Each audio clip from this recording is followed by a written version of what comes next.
Welcome to star 9 news. మండల కేంద్రమైన మనుబోలు కోదండరాంపురంలో దొంగలు హల్చల్ చేశారు. మంగళవారం తెల్లవారుజామున గుర్తు తెలియని వ్యక్తులు 5 చోట్ల దొంగతనానికి పాల్పడ్డారు. స్థానిక దేవాంగుల వీధిలోని పోలేరమ్మ గుడిలో గుడి గేటు తాళాలు పగలగొట్టారు. లోపలకు ప్రవేశించి పోలేరమ్మ ముక్కుబుడక, పోలేరమ్మ తాలిబొట్టు, హుండీ పెకిలించి వేసి అందులో నగదు తీసుకుని పక్కనే ఉన్న ముళ్ల పొదల్లో పారేశారు. హుండీలో దసరా నుండి డబ్బులు తీయలేదని, సుమారు 20,000 రూపాయల పైన ఉంటుందని భక్తురాలు స్టార్ 9కి తెలిపారు. రాత్రి వర్షం రావడంతో ఇదే అదునుగా దొంగలు దొంగతనానికి పాల్పడ్డారు. అనంతరం ఇదే దొంగల ముఠ దగ్గరలో కోదండ రామాలయం తలుపులు పగలగొట్టి లోపలికి ప్రవేశించారు. ఇక్కడ దేవాలయంలో ఎలాంటి బంగారు నగలు, డబ్బు దొరకలేదు. దేవాలయానికి తూర్పుగా ఉన్న రిటైర్డ్ టీచర్ సర్వ బట్ల వెంకట శేషయ్య ఇంటికి గోడ దూకి వెళ్లారు.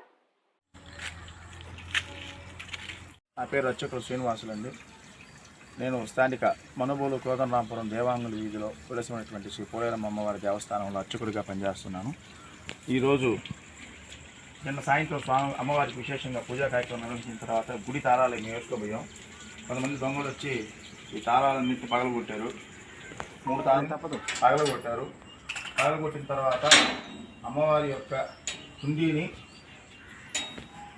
అమ్మవారి హుండీని కూడా పగలగొట్టారు. దాంట్లో ఉన్నటువంటి డబ్బులన్నీ తీసుకెళ్లారు.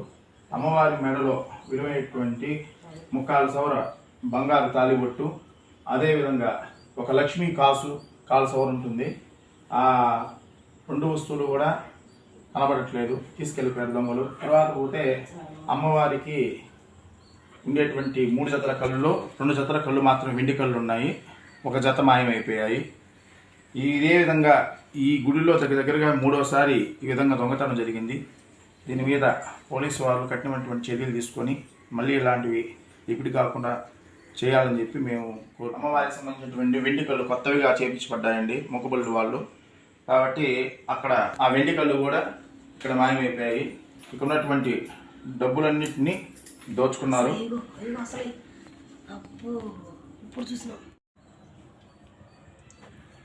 తీసుకొని ఆ హుండీని ధ్వంసం చేసి ఆ చట్టంలో వేయడం జరిగింది. పగలగొట్టిన హుండీని వదిలిపెట్టి వెళ్ళిపోయారు. దీన్ని స్థానికులు చూసి మాకు చెప్పడంతో మేము ప్రెస్ డిపార్ట్మెంట్ వాళ్ళకి, పోలీస్ డిపార్ట్మెంట్ వాళ్ళకి సమాచారం అందించాం. పోలీసులు వచ్చి ఈ విధంగా పోయిన వస్తువులన్నింటినీ కూడా రాసుకొని సమాచారం ఇచ్చాం. దీని మీద చర్యలు తీసుకుంటామని చెప్పి 11 గంటల సమయంలో వచ్చి దీని మీద యాక్షన్ తీసుకుంటామని చెప్పారు.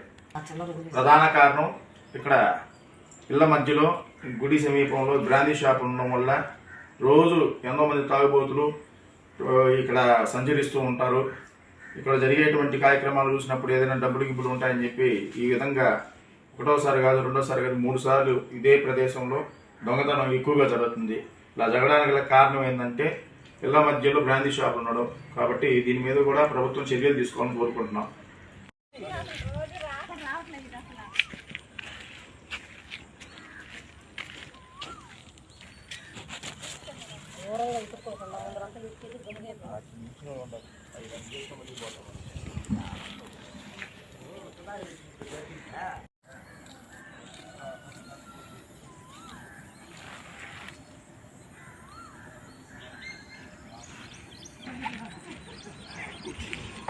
లక్ష్మి ఈ గుళ్ళోనే చేస్తుంటాను. ఇదే మొదటిసారి కాదు, ఇది 3వసారి. మొదటిసారి ఉండి ఎత్తుకెళ్ళిపోయారు. 2 నెలల క్రితం సోలం ఎత్తుకెళ్ళిపోయారు. ఇప్పుడు మొత్తం పగలు కొట్టేసి 1 వరకు దోసేసారు. దీన్ని మాత్రం పోలీసు వాళ్ళు చాలా ఇదిగా చేయాలి. ముందు ఈ బ్రాండ్ షాప్ని ఎత్తేస్తే మేము ధనిలు అవుతాం. తాగేసి వచ్చి అరుగుల మీద పడుకుంటారు. వాళ్ళు మెలకు వచ్చి పని చేస్తుంటారని మా డౌట్.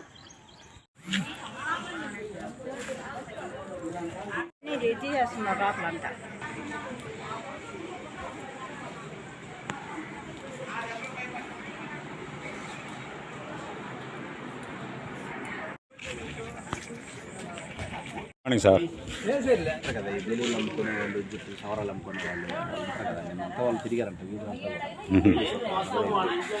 అలా చూసుకెళ్ళారంట.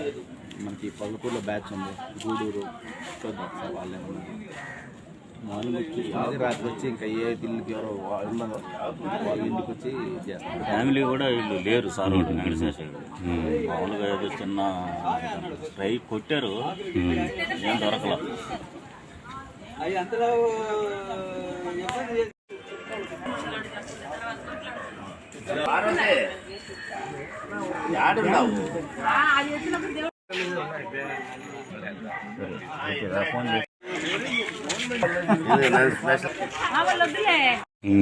కాకపోతే బుర్రలు బాగా కొట్టేసి పక్కన పెట్టేసి పోయాం టైం చాలు కదా లేకపోతే బీరువా బాగా కొట్టుకున్నాను. అంత వెండి గిన్నె కొన్నాం తలా 10 రూపాయలు వేసుకొని. అది మాదైతే మరి